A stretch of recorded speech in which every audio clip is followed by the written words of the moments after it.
Там чакате да се... Едно българско знаме, ако иска да дойде така. Българско знаме. Там едно знаме. Ела се знамето. Максима Българско знаме трябва. там. Трябва да има българско знаме. Там другия другото знаме до той. Един от ляво, другия от дясно на паметника. Ама колко е? Максиме, там до паметника.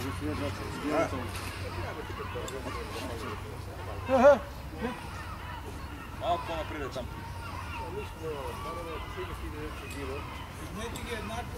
Да.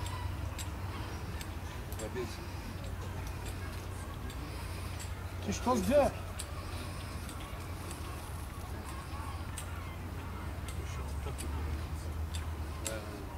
Ето и те с шапки.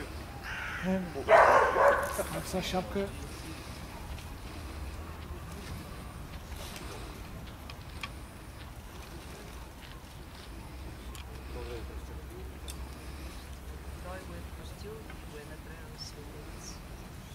Ако искате да изпеем вечна е памет. Давай ти, защото си виж. Що е за... Вечная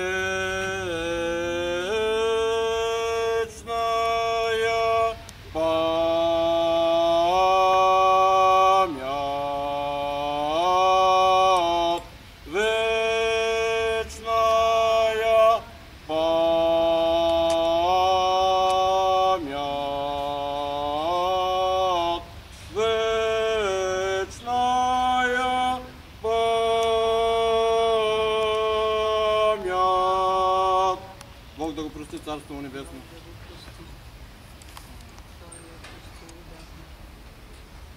Искам да кажа няколко думи на всички. Виждате, днес са много размирни времена. България се бунтува. Мисля, че цяла България се изправи по пътя на апостола. Всеки един от вас е апостол тая вечер. Трябва да се преборим да спасим България.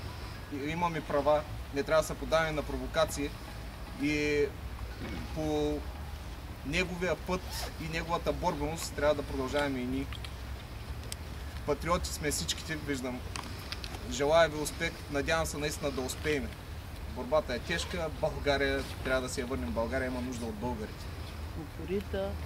Всички трябва да сме упорити. Искам да дам думата на Любчо да каже малко повече думи за историята на Левски, за неговия път, през който е извървял. Аз искам само да пожелая на всичките успех, защото трябва единство в борбата. Не можем да бъдем разединени, не трябва да позволяваме някой да ни разединява. Както Волен казва. Браво!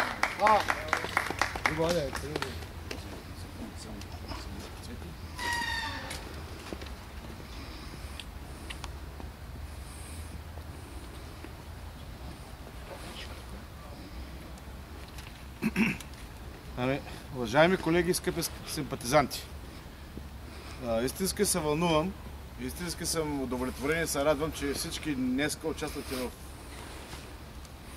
струването на поклонението на нашия любим. знам. И действително начина чрез тези факли ние трябва също да отчетем този факт. Какво мога да кажа? Всички вече се изговориха по телевизия, по радиоапарати, всички много го казваха. Какъв бил, що бил. Обаче аз не си задавам този въпрос. Как в тези трудни условия, това беше тая майка България, роди такъв човек? При тези условия да направи такова нещо. Скоро ми се попадна да чета от записки на хората, които са били с него. И един факт ще ви кажа, който ви го знаете повечето хора, че той във Втората българска легия 1868 година е боледувал от болест. Сега учените казват, че някой казва, че е било язва, друго е било, че е с апандисит. Панайот Хитов намира хора, немски доктори, плащат всички разноски и го спасяват. Но през целите 3 години, откакто води своята революционна дейност от 1869 до 1872 година, Левски е бил с неразтворена рана. Просто удивително е как при тези трудни условия сам се обслужил, всичко сам прави. Друг път сме говорили много пъти за организацията, за всичко. Какво може да се каже? Че този човек непрекъснато в своя живот расте напред. В житейски професионален план. Рано напуска Карлово, отива при войчо си Василий в Стара Загора, става свещеник, знаете го. Но вече, когато отива в легата 62 година в Белград, запознава се с тези хора и озрява в него тая идея, нали, че българският народ трябва да бъде освободено. Първоначално се въодушевява, бил е учител в Войнегово, бил е също в Никоя и Добруджа, по-нататък. И вдъхновявайки се от тези неща, той бил в четата на Панайот Хитов като байрактарин. Всичко това го знаете от 1967 година. След провала на четата, на действията на четата и тяхното залавяне е било неуминуемо, той стига до този извод, че трябва да се направи мрежа от революционни комитети. По-късно в най-важният му документ на Ревата, който е от 1970 година, за което каза и Йовчев, всички трябва да бъдем единни. Той там поставя основата за освобождението, какво трябва да се направи за освобождението на България. Тук искам да кажа, че, което и каза Волен Сидеров, днеска стандартните думи, които се излизат по негов адрес за европейско бъдеще, особено на вице-президентката и на председателката на парламента с високопарни слова, че се е бил за европейско бъдеще, не хващат никакъв дикиш, защото той просто го казва, че ние трябва да си извоюваме свободата сами. Защото който ни подари тази свобода, той ще ни зароби. Има точни фрази, които той е казал. Но какво трябва да кажем, че това е вече много хора тук ще ме опрекат. Българският народ не намери сили, поне както това, да изгърмят две пушки, да направят опит да го освободят. Да, вярно, били се разбити революционните комитети. Миналата година имах удоволствието да бъда в Тетевен и някой път ходихме на лобното място на Бенковски, дори съм го споделил с Цветан и с другите. Няма да излезе да се отиде пак също до Тетевен, да се види къде е отрязана главата на Бенковски, но революционните комитети, които са в този край, са били под влиянието на Димитър Общи. Много интересни работи разказваха и другите местни граждани от Тетевен за Апостола. И какво ми направи впечатление? Направи впечатление, че този човек, когато е отивал да говори, е имал хора с всякаква професия, от всякакво естество. Всички те, след 2 часа агитация, всичко замълчават и разбират, че той е човек с необикновена сила. Още един момент, който няма да го забравя никога, това е по писма на Христо Стамболски. Христо Стамболски е бил до близо 90 години живеете от Казмут и е бил личен лекар на визира. Когато се прави комитета в Цариград, присъстват други хора. Нали, пак така. Един право банкер, други търговец, трети учител, така нататък. И никой не го познава.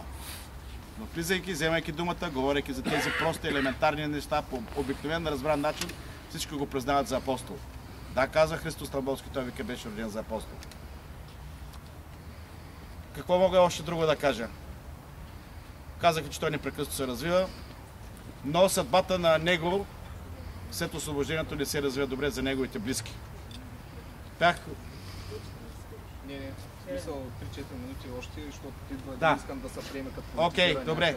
Това искам да кажа.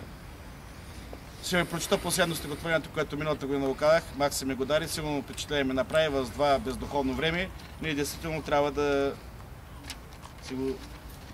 се осъзнаем. Спи, дяконе, не се събуждай. Остани в незнайния си гроб. Добре си ти, оттам не виждаш съдбата на достойния народ. Не виждаш майките, които днес не раждат. Стариците край кофите за смет. Башите с джобовете празни, в ръцете с куфари и здравят за късмет. Децата ли са вече на изчезване? Селата мъртви, пусти градове.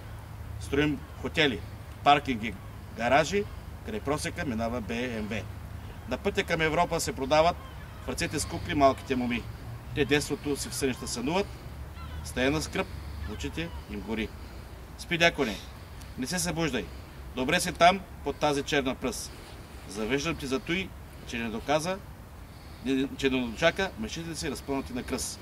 Макар и песимистично истинно, това стихотворение аз се надявам, че ние от сега нататък, всички българи, независимо от образование пол, трябва действително да бъдем недостойни граждани, по думите на Левски, като граждани, които си им се полага. Крайно време ни вече да изявяваме истинските си позиции, не да чакаме отгоре всичко да ни се реши. Благодаря ви за вниманието. Смятам, че аз съм много развълнуван, пак казвам и горд, от това, че всички дойдоха и по този начин споменаха апостола. Апостола на свидетел. Следващия Невски православници. Може ли да осветите лицето с факлите? Да осветите да се види. Опа!